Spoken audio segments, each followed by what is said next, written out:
Hello, everyone. I'm delighted to be here on the editors panel for the combination of the DMDA workshop and the workshop on data science. This is a very exciting moment as we launch literally now the new Informs Journal on Data Science. So I'm sure a lot of people here have questions in their mind about what this journal is about, and I think a lot of people have been awaiting it. So let me introduce the journal. So our vision and the audience for this journal that has been, conceived some time ago, and a lot of people have been pushing towards it, is the following. This is going to be a peer-reviewed journal aiming to publish top, innovative, and potentially impactful data science methodologies, contributing to decision-making in business, management, and industry. Now, data science methodologies is the focus, and this is an inclusive focus. So when we say data science methodologies, it's anything from fields that call themselves data science. It could be statistical methods, machine learning, optimization, engineering approaches.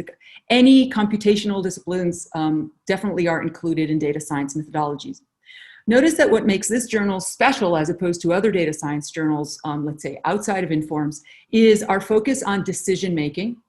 And this focus really is important because we're talking about an audience that is typically in one of three places. It's data scientists either in business schools or in industrial engineering departments or at research groups at different organizations and companies. So the goal is to provide a dedicated focal point for the important data science research in socio-technical aspects of business, engineering, management, and industry. We want to benefit the scientific community. We also want to benefit industry and society. So the idea is to have impact on all of these. And especially what was really missing, and this journal is really aiming to fill, is a top-tier outlet that's aligned with the way that data scientists write and read papers in terms of focus, style, and language. So what is an IJDS paper going to look like? It's going to include 4 ingredients. It's data science, so we'll have data. The focus is on methodology, so we'll have some focus on methods. There will be some decisions and also implications. But how do these 4 typically blend in? There can be lots of different approaches, but think of it as here's a general guideline. Suppose you're fired by a managerial or industrial decision-making motivation that has potential or already actual impact. This paper is going to introduce an innovative data science methodology. Now, what do we mean by methodology? It could be a new model, it could be a new algorithm, or it can be existing models or algorithms used in a different way. So using a new data science discovery approach that creates something new. Then the methodology in the paper is going to be applied to data, real world data ideally, probably a lot of simulated data we will be seeing as well in order to look at the behavior and usefulness of the methodology. And finally, we're going to close the loop so that the paper considers the practical and ethical implications. And this includes anything from computation to implementation, to implications to society, to the environment, and so on and so forth. Let me introduce the IJDS board. So we have 6 senior editors who you can see here on the left-hand side. And you can see that they come from these 3 audiences that I've talked about before. We also have our managing editor, Chris Asher from Informs. And we have a reproducibility editor who's going to help us with reproducibility, which I'll mention in a moment. We have a whole slew of really great professional associate editors that, again, cross borders into all of these communities.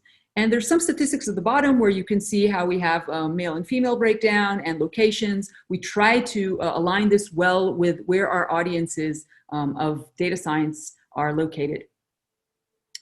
What is the structure of the IJDS? Well, as I showed you before, we have senior editors, and then we have associate editors, and the associate editors will be sending out papers to reviewers. And the associate editor with the reviewers are the most expert in the field of these submissions. So you can see in this workflow that once a paper is submitted to the journal, the editor-in-chief, which is me right now, will screen it for reasonableness and fit to the journal. And if that goes through, it goes to the senior editor who's more specialized in that area. The senior editor will, again, make a call based on their expertise on whether this is a fit and there's potential contribution, and then assign it to an AE if so. The AE is going to, again, have the option of determining whether this specific contribution has potential. And if it does, it will send it out to reviewers. Ideally, we're talking about 2 reviewers. At the same time, this is also going to go for a reproducibility check. So the idea is that the reviewers in the AE should be able to review the code or the methodology that is being proposed.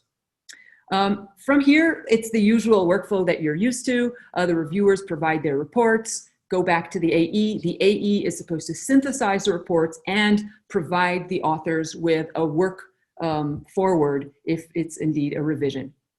Since this is a new journal and we can try a lot of new useful things, we know that as data science authors and data science reviewers, the kinds of papers that we're typically seeing in other journals are sometimes really not our natural taste, meaning whether it's the way they're written or the way we're reviewing them or the way we're writing them is maybe not natural to us. So the idea here is to provide a rigorous but fair and timely review. And ideally, we're going to aim for a 60-day review. In order to do that, we're going to make everything transparent. So the reviewing criteria are transparent. They're going to be on the website. They might even be there already. These are the reviewing criteria for the reviewers and for the associate editors. So as authors, you can look at these and decide, oh, let me see how my paper fits in here.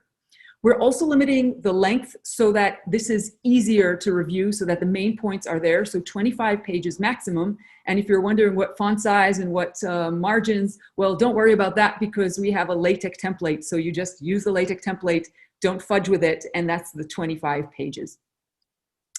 Reproducibility is going to be an important point, and this is where I think our journal is going to be spearheading a new effort to try and make the code available to reviewers and associate editors. And we're looking right now at using a solution such as CodeOcean. Right now at the beginning, we're starting with, first of all, the LaTeX template itself will have a footnote that's a data ethics and reproducibility note. So the authors themselves will declare how reproducible things are, whether it's the data that's available or not and the code that's available or not, there are options there. And they will fill a reproducibility statement that, again, tells us what can we use, what can we make public, what can we just read ourselves, and what is not even allowed there. And we will work with authors to figure out any issues that are up there right now. But going ahead, I think this is going to be a really big strength of our journal, and our authors will have stronger power to say, yes, our work is reproducible. As I said, the review guidelines are going to be very transparent. Just to give you a little feel, I don't expect you to read any of this. We're going to ask questions, 5 questions of the reviewer to fill in text boxes. One is about the motivation of the paper, to make sure if this is a decision-making motivation, if other related work is adequately described, whether this is novel, important, and interesting. We're going to ask questions about the data, if it's relevant, if it's real, if it's simulated, if it's adequate, if there are any ethical issues.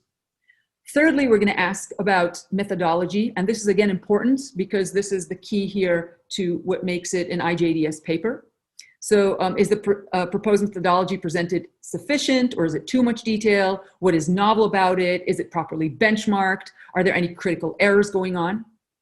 The 4th point is going to be generalizability, replicability, and scientific impact. So we're going to ask about whether it's replicable, what can be shared, what is generalizable knowledge here, what are the limits of generalization? This is important.